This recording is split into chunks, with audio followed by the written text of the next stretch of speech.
آپ لوگ اپنا محاسبہ کریں کہ آپ نے پیچھے کتنے مہینے سے استغفر اللہ کی تسبیح نہیں پڑھی ہے۔ اندازہ کیجئے، مواخذہ کیجئے۔ اور پھر جو لوگ شکایتیں کرتے ہیں کہ رزق میں برکت نہیں ہے، کاروبار نہیں چل رہا ہے، یہ ایسا ہو گیا، وہ ایسا ہو گیا، آپ شکایتیں کرنے کا آپ کو کوئی حق نہیں ہے۔ آپ فضول میں شکایتیں کرتے ہیں۔ میں کہہ رہا ہوں جب آپ استغفار کی تسبیح پڑھنے لگ جائیں، عادت ڈال لیں اپنے اندر، پھر اس کے بعد آپ کو شکایت کا موقع ہی نہیں ملے گا۔ اللہ تعالیٰ نے قرآن میں فرمایا ہے، احادیث کریمہ میں نبی پاک صلی اللہ علیہ وسلم نے فرمایا ہے، حضرت عبداللہ ابن عباس رضی اللہ تعالی عنہ سے مروی ہے، نبی پاک صلی اللہ علیہ وسلم ارشاد فرماتے ہیں کہ جو بندہ رب کی بارگاہ میں استغفار کرتا ہے، اللہ تبارک و تعالی اسے مشکلات سے نکال دیا کرتا ہے، اس کے لیے آسانیاں پیدا فرما دیا کرتا ہے، اور اسے وہاں سے رزق نصیب فرماتا ہے جہاں اس کا وہم و گمان تک نہیں جاتا۔ اب دیکھیے قرآن میں خود اللہ فرماتا ہے وَمَن يَتَّقِ اللَّهَ يَجْعَلْ لَهُ مَخْرَجًا، جو لوگ اللہ سے ڈرنے والے ہیں اللہ تعالیٰ اسے مشکلوں سے نکال دیتا ہے، مشکلیں اس کی زندگی سے نکال پھینکتا ہے۔ السلام علیکم ورحمۃ اللہ وبرکاتہ۔ ناظرین کرام، آج کے اس ویڈیو میں آپ کے سامنے استغفار کے کچھ صیغے ہیں جو کون سے استغفار پڑھنا چاہیے، وہ آپ کے سامنے 5 استغفار جو ہے آپ کے سامنے میں رکھوں گا۔ بالکل آسان ہے، اور کچھ بڑے ہیں اور کچھ بالکل آسان ہے جو پڑھ سکتے ہیں، جس کو پڑھنے کے بعد اللہ تعالی ہمیں ڈھیروں ثواب بھی عطا فرمائے گا اور ہمارے گناہ کو بھی معاف فرمائے گا۔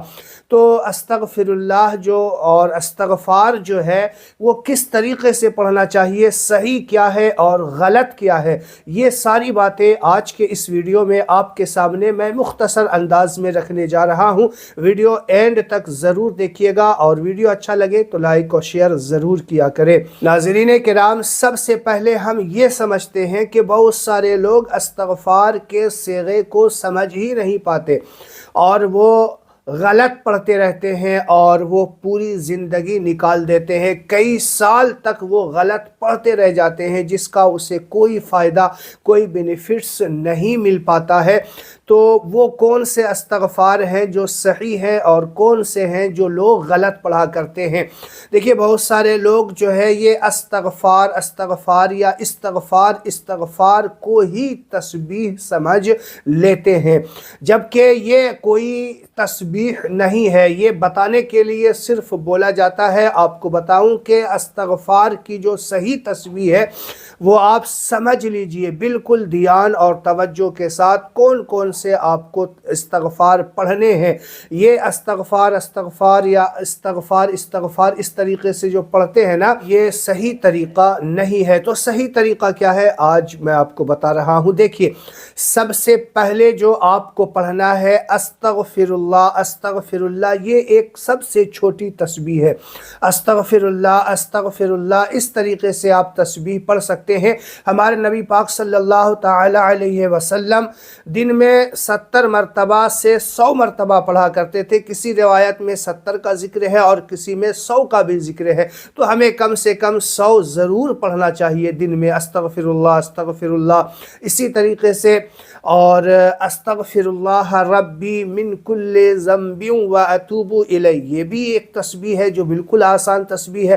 بچے کے زبان پہ مسلمان کے یہ تسبیح ہوا کرتا ہے، استغفر اللہ ربی من کل ذنب واتوب الیہ۔ اس کے علاوہ اور بھی استغفار کے صیغے ہیں، جیسے بالکل آسان ہے استغفر اللہ العظیم واتوب الیہ، استغفر اللہ العظیم واتوب الیہ، یہ بھی آپ تسبیح پڑھ سکتے ہیں۔ اس کے علاوہ ہے لا الہ الا اللہ واللہ اکبر ولا حول ولا قوة الا باللہ، لا الہ الا اللہ واللہ اکبر ولا حول ولا قوة الا باللہ، یہ بھی ایک صیغہ ہے۔ اس طریقے سے بھی آپ رب کی بارگاہ میں استغفار کر سکتے ہیں۔ دیکھیے گا جو بندہ استغفار کرتا ہے نا، تو یہ گناہوں سے تو معافی ہے ہی ہے، اس کے علاوہ دنیا میں آخرت میں بہت سارے بینیفٹس اسے ملتے ہیں۔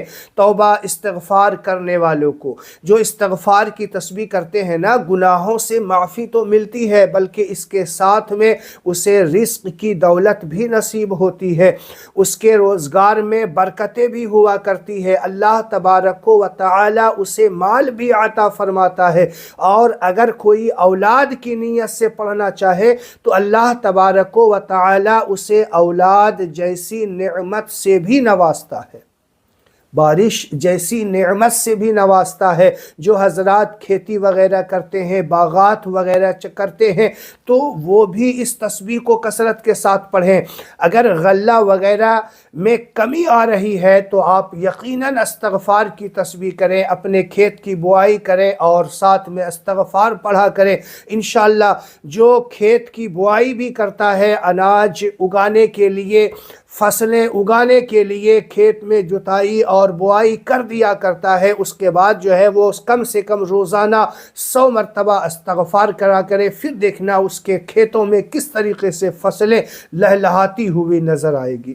اس کے علاوہ اور صیغے ہیں، استغفر اللہ الذی لا الہ الا هو الحی القیوم واتوب الیہ، استغفر اللہ الذی لا الہ الا هو الحی القیوم واتوب الیہ۔ یہ بھی استغفار کے صیغے ہیں، آپ کو ان میں سے جو بھی یاد ہو، اور یاد نہیں ہے تو یاد کر لیجئے، جو بھی یاد ہو وہ بھی آپ پڑھ سکتے ہیں، اور ممکن ہو تو روزانہ بدل بدل کے پڑھیں تو اور زیادہ، اور الفاظ کو بڑھائیں، جیسے کہ کسی میں استغفر اللہ ہے، صرف استغفر اللہ کی تسبیح پڑھیں۔ پھر اگر آپ کا دل چاہے کہ استغفر اللہ ربی من کل ذنب واتوب الیہ کی تسبیح پڑھیں تو اس کی تسبیح 100 کی لگا دیا کریں، اور استغفر اللہ الذی لا الہ الا هو الحی القیوم واتوب الیہ کی بھی ایک تسبیح مار لیا کریں۔ اسی طریقے سے لا الہ الا اللہ واللہ اکبر ولا حول ولا قوة الا باللہ، اس کی بھی ایک تسبیح پڑھ لیا کریں۔ تو جتنا زیادہ آپ پڑھیں گے نا، اس کے بینیفٹس آپ کو خود نظر آنے لگ جائیں گے، بہت بینیفٹ ہے اس استغفر اللہ کی تسبیح میں۔ آج جو مسلمان تنگی کا شکار ہے، آج جو مسلمان زوال کا شکار ہے نا، اس کی ایک بڑی وجہ یہ بھی ہے کہ مسلمانوں نے اللہ کی بارگاہ میں توبہ استغفار کرنا چھوڑ دیا ہے۔ آج استغفر اللہ کی تسبیح پڑھنا لوگ بھول گئے ہیں۔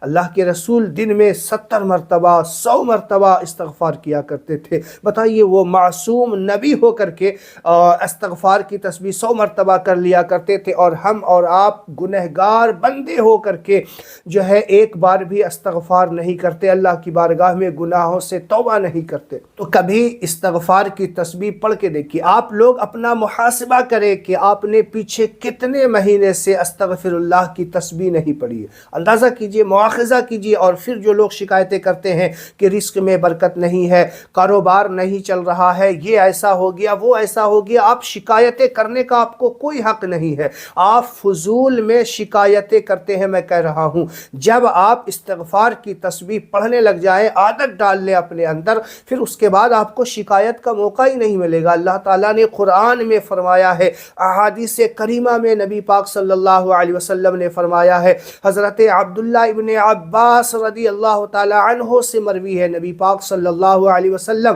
ارشاد فرماتے ہیں کہ جو بندہ رب کی بارگاہ میں استغفار کرتا ہے، اللہ تبارک و تعالی اسے مشکلات سے نکال دیا کرتا ہے، اس کے لیے آسانیاں پیدا فرما دیا کرتا ہے، اور اسے وہاں سے رزق نصیب فرماتا ہے جہاں اس کا وہم و گمان تک نہیں جاتا۔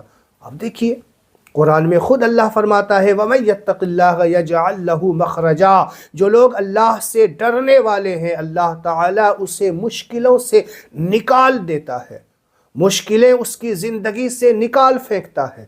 تو پھر ہم شکایت کس منہ سے کرتے ہیں؟